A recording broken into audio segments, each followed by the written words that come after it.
Malheureusement, chers téléspectateurs, la connexion a été coupée. Alors, on va vous transmettre, une fois que la connexion sera rétablie, les travaux du G7. Mais à présent, nous avons au bout du fil Dr Cherif Amir, qui est analyste politique, pour nous expliquer un tout petit peu ce qui se passe dans plusieurs dossiers. Bonjour, Dr Cherif. Bonjour. Alors, si on parle du développement de l'Afrique qui a été suscité par le président Abdel Fattah el-Sisi en sa qualité en tant que président de l'Union africaine, comment voyez-vous l'intérêt que peut accorder le G7 au continent noir? Bien évidemment, la situation actuelle en Afrique, c'est une situation de reconstruction, si on peut l'appeler comme ça, reconstruction de l'économie, reconstruction politique. Il y a aussi le rôle de la jeunesse que le président Abdel Fattah el-Sisi a abordé à plusieurs reprises, la jeunesse africaine, et sachant que ça tombe, ça tombe bien parce qu'il y a maintenant la crise de l'immigration en Europe et les Européens, nos partenaires européens suscitent à trouver un juste milieu entre la crise de l'immigration et aussi le développement en Afrique. Alors, le président Abdel Fattah el-Sisi, dès le premier jour de la présidence de l'Union africaine, a mis un plan de redressement de l'économie de certains pays en Afrique.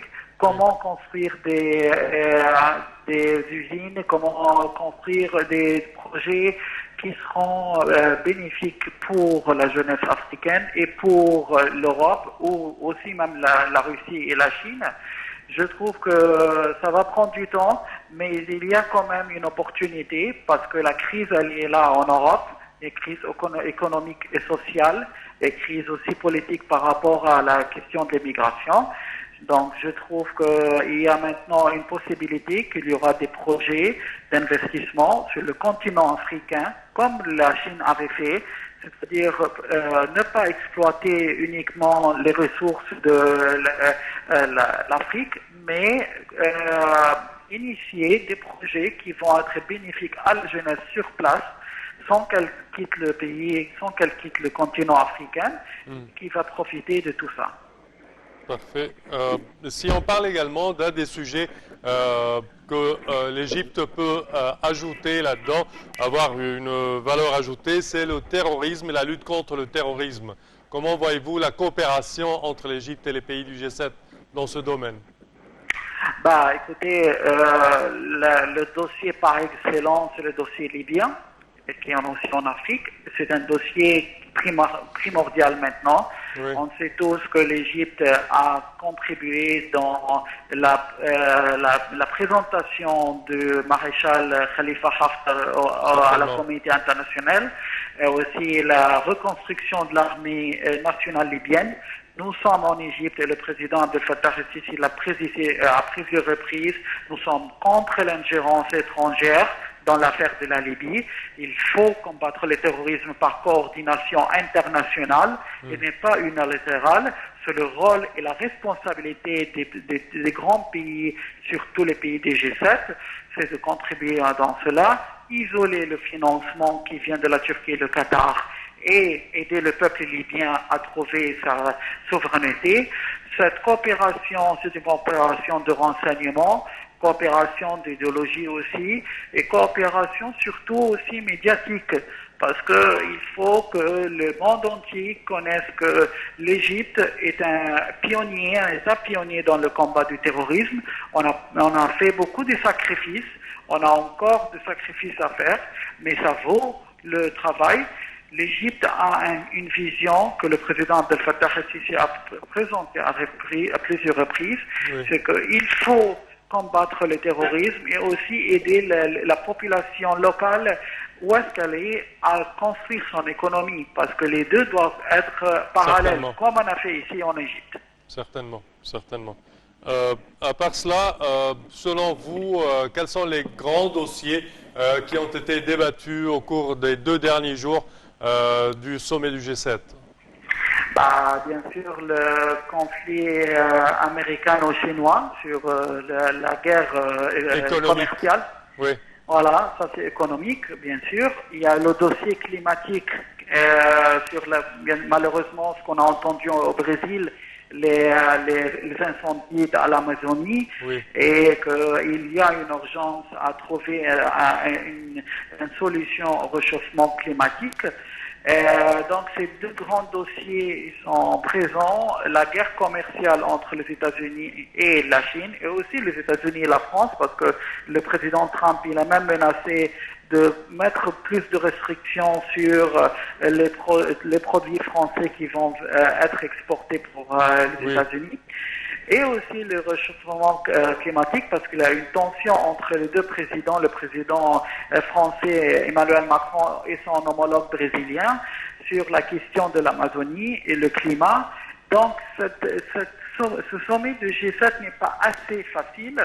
Il y a des tensions qui existent, il y a beaucoup à débattre, beaucoup de questions à débattre, et je trouve qu'il y aura des résolutions peut-être assez utiles pour la planète aussi, sur l'environnement. Mais il y a aussi un point très important, c'est que il y a aussi un isolement de la Russie. Hier, ils ont parlé, les grands leaders, que la Russie doit être sanctionnée encore plus. Je trouve que ça va créer encore plus de tensions, parce que l'intégration de toutes les puissances internationales, que ce soit la Chine, la Russie, et même l'Égypte, et toutes les forces internationales, il faut se réunir. Alors isoler une force comme la Russie n'est pas vraiment une bonne idée. Je suis de votre avis. Mais de toute façon, je pense que également le dossier de l'Iran a pris un tout petit peu de discussion dans ce sommet. Hier, c'était la surprise de l'atterrissage de l'avion du Jawad Zarif, le ministre des Affaires étrangères iranien, à Biarritz. Oui. C'était assez surprenant pour les médias, parce que personne n'a parlé d'une participation iranienne. Et la présence de l'Iran, bien sûr, c'était une invitation par la France. Donc ça montre qu'il y a une divergence entre les États-Unis et les partenaires européens sur le dossier iranien, parce que je crois que Donald Trump, le président américain, ne souhaite pas voir des représentants. Allô? Oui. Docteur Cherif, il me semble que la connexion a été interrompue. Docteur Cherif? Oui, vous m'entendez? Allez-y, vous disiez? Je disais que sur le dossier iranien, je trouve que, bien sûr, il y a une divergence entre les États-Unis et les Européens. Les Européens souhaitent arriver à une solution avec l'Iran, que le chantage actuel sur les navires pétroliers soit terminé. Mais bien sûr, l'Iran profite aussi par ces menaces continues contre les pays du Golfe, avec les dossiers, que ce soit le dossier au Liban, comme on le voit maintenant, qui est pris en otage, ou le dossier du Yémen. Donc c'est un jeu, et je crois que la région tout entière, elle est maintenant dans une situation très volatile. Donc il est bien sûr, le dialogue est une bonne solution, mais est-ce que ça va donner des résultats? Je ne suis pas vraiment sûr, parce que les Iraniens, ils jouent souvent sur la carte du chantage. Est-ce qu'ils veulent vraiment une sécurité permanente avec les pays arabes dans la région? Oui ou non? Ça sera ce qu'on va voir. Espérons pour le mieux. Ouais. Est-ce qu'il y a d'autres sujets que vous voulez susciter qui sont déroulés au cours du G7? Écoutez, les sujets, ce sont les sujets bilatéraux. Je trouve que la présence de l'Égypte là-bas était vraiment quelque chose de significatif. Maintenant, l'Égypte, c'est un partenaire bilatéral avec chaque pays. Le président Abdel Fattah el-Sisi, il a rencontré ses homologues de l'Italie, ses homologues avec Angela Merkel, avec Emmanuel Macron. Hier, il y a eu des pourparlers avec le Premier ministre canadien. Donc, ce sont des dossiers de relations bilatérales. L'Égypte, maintenant, est un État pionnier dans la révolution économique de l'Afrique et aussi au Moyen-Orient. Donc ça c'est très positif, c'est qu'il y a un dossier maintenant que le G7 accepte d'avoir des pourparlers avec d'autres pays qui ne sont pas des pays industriels, c'est-à-dire il y a une ouverture par ces pays à avoir des liens bilatéraux avec beaucoup de pays qui sont sérieux dans leur développement économique comme l'Égypte. Et je crois que le caractère du président ici a accentué ces genres de communication. Il est un leader qui sait avoir des réunions de confiance et de vision avec ses homologues européens. Ils le savent de plus en plus et ça aide beaucoup l'Égypte. Et je crois qu'il y aura plus de sommets avec le président. On était présent au G20, maintenant on est au G7. Et je crois que les choses ne vont pas s'arrêter là. Il y aura plus d'investissements en Égypte et plus de développement. Espérons. Merci à vous, Dr Sharif Amir. Vous êtes analyste politique. Je tiens à vous remercier de vos explications. Chers téléspectateurs, au terme de cette édition, nous tenons à vous remercier d'avoir été des nôtres. Je tiens également à remercier ma collègue Elham. Merci Semeh. Alors, merci pour votre attention. On vous laisse donc avec la suite de nos programmes sur Nile TV qui se poursuivent jusqu'à 13h heure locale du Caire.